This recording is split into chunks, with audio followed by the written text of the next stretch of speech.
لا تجامل الأفاعي، فالأفاعي كلما جاملتهم كلما قتلوك.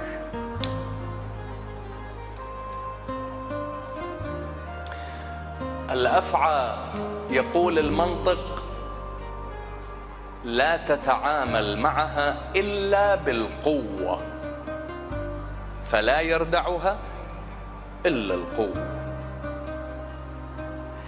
اليوم بعضكم يحاول يجامل الأفاعي، هو يدري بي أفعى ثعبان، يجامله، يقول بلكي أوصل إلى حلوية. هذا مو منطق أبدا.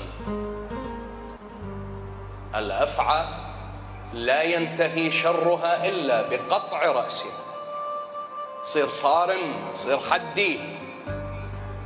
لا تجامل، ذكر نصيحتي، لا تجامل الأفاعي. فلا حلول وسطية مع أفعى. الأفعى ماكو، ما توصل وياها إلى حل وسط أبدا.